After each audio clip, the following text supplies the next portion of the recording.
Now at 6, the investigation into a shootout after people in an Arkansas apartment complex are forced to take cover as chaos unfolds. A lot of gunfire being laid down, I'm pretty sure. Boom, boom, boom, boom. Police and a suspect trading shots for hours this morning of what we know about the deadly standoff and how officers rush to get families to safety.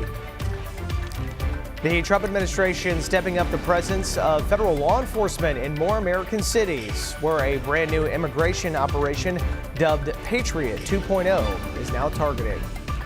Are we in the U.S.? Like, I've never seen them come out like that, guns drawn, on the roof, helicopters.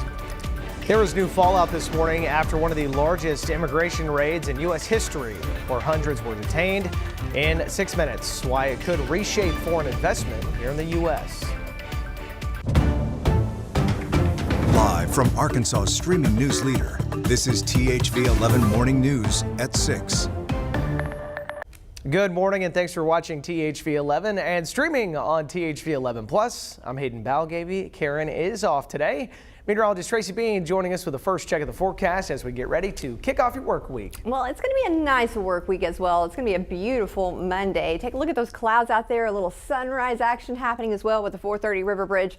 It is a beautiful start and you might need a jacket this morning. Sunrise around 6:47, so just a little while longer. Sunset at 7:23. Currently it is 57 in the capital city. That dew point is down in the 40s. It feels so good out there and a little wind to boot, 6 miles per hour out of the east-northeast. Around the state, we are seeing some 40s. Clinton dropped down to 48, and it's going to be cool for the next couple of mornings. Again, we're right around 57. We've got a lot of cool mornings ahead of us, but we might have to wait a little bit longer to keep them. We're looking for a high today right around 80 degrees, but as we're heading into the rest of the week, we're going to start to see temperatures warming up just a little bit. Unfortunately, with all of this cloud cover this morning, it's going to move on out and plenty of sunshine, but we're going to talk more about your day hour by hour and then what to expect with those 90-degree temperatures and how long they're going to stick around coming up.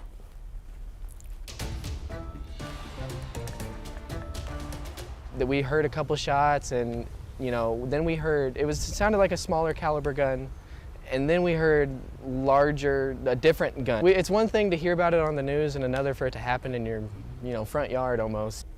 People are recounting a chaotic and dangerous situation in Fayetteville Sunday afternoon after police say a man opened fire on officers at an apartment complex. Those officers responding to a call about a shooting. As they arrived, the suspect started shooting at them, leading to a standoff. Negotiators moved in with an armored rescue vehicle, but police say the man fired at them as well. The officers then returned fire, and when the shooting ended, they found the suspect dead inside. Officers quickly evacuated neighbors and checked other apartments to confirm that no one else was hurt. There's multiple people that live in apartments that share walls with this person, and we need everyone to be safe. So we initially took cover, started evacuating everyone that we safely could at the time that our officers were engaging back and forth with the suspect. I hear at my door, Fayetteville Police Department, open up. And I opened the door and they got guns drawn and stuff. They told me to come outside and get behind them. And as soon as I did, and started shooting through the door. Arkansas State Police are now leading the investigation. The suspect's name has not been released. Developing this morning, 3 big storylines we are following as the Trump administration moves forward with immigration enforcement efforts. First, there has been a brand new surge of immigration agents into Boston. Plus, the president says he will make a decision on a similar move in Chicago today or tomorrow. It comes as Windy City officials are now pushing back. Bradley Blackburn is covering it all for us. President Donald Trump attended the U.S. Open over the weekend amid backlash over his threats to take over U.S. cities in a crackdown on crime and illegal immigration. We're going to make a decision as to where we go over the next day or two. Over the weekend, the president posted this meme on social media warning that, quote, Chicago about to find out why it's called the Department of War, also referring to his renaming the Department of Defense. Illinois Governor J.B. Pritzker pushed back on social media. Illinois won't be intimidated by a wannabe dictator. And on CBS News Face the Nation, Illinois Senator Tammy Duckworth. It would be an illegal order to declare war on a major city, any city within the United States by the President of the United States. Sunday, President Trump appeared to soften that rhetoric. We're not going to war. We're going to clean up our cities. This, as CBS News has learned, the administration is pushing forward with a plan to turn a naval base north of Chicago into a staging area for potential immigration operations. And an internal memo obtained by CBS News says roughly 250 federal agents have been requested. Sparking protests as the Windy City also held Mexican Independence Day events over the weekend. Also Sunday, the Department of Homeland Security said it has launched a new immigration enforcement operation in Massachusetts dubbed Patriot 2.0. DHS says to target the worst criminal illegal aliens living in the state. Bradley Blackburn, CBS News, New York. And a new CBS News poll is gauging how Americans feel about the immigration enforcement using troops. It finds that 58% of Americans oppose sending the National Guard to cities beyond Washington, D.C., while 42% support it. The results sharply divide along party lines, as you can imagine, with most Republicans in favor and most Democrats opposed. Notably, 61% of respondents said they would oppose National Guard deployment in their own cities. South Korea's foreign minister is heading to the U.S. today to help secure the return of hundreds of Koreans arrested during a massive immigration raid in Georgia. Those workers will now return on a chartered flight after negotiations between the countries over the weekend. Images of immigration and enforcement agents swarming a Hyundai car battery plant sparking outrage. ICE arresting 475 people, accusing many of working illegally.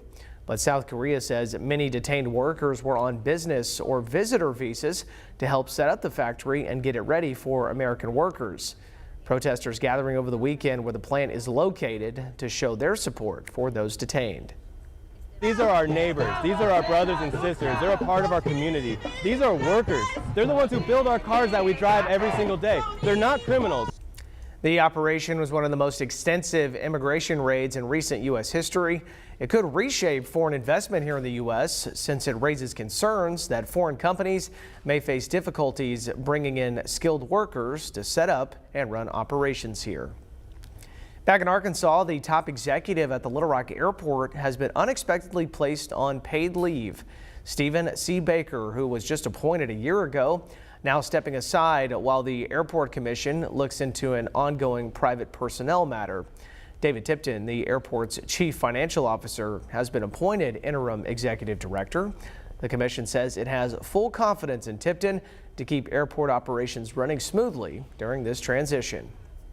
And this week, we'll be following new developments regarding the controversial state prison being planned in Franklin County.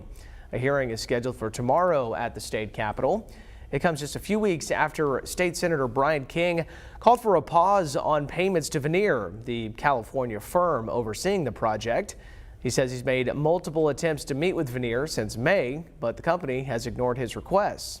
He responded by asking the Department of Corrections to halt payments until Veneer answers questions about the project. 6:08 on your Monday morning. Let's send it back over to Tracy, helping us plan our day today. Well, it's going to be a great one because the weather is going to be beautiful. It always makes me feel a little bit better. It makes my spirit happy. We are seeing a few clouds out there this morning, but we've got sunrise coming up here in about 30 minutes or so. We're going to see plenty of sunshine. Looking for that high today right around 80 degrees. As we are heading into the next few days, we're going to start to see things warm up just a little bit, but dew points, meaning humidity, is going to stay low, even though we're going to see some 90s by a later part of the week and into the weekend. How long will those 90s last? Well, we'll talk more about that coming up in my forecast.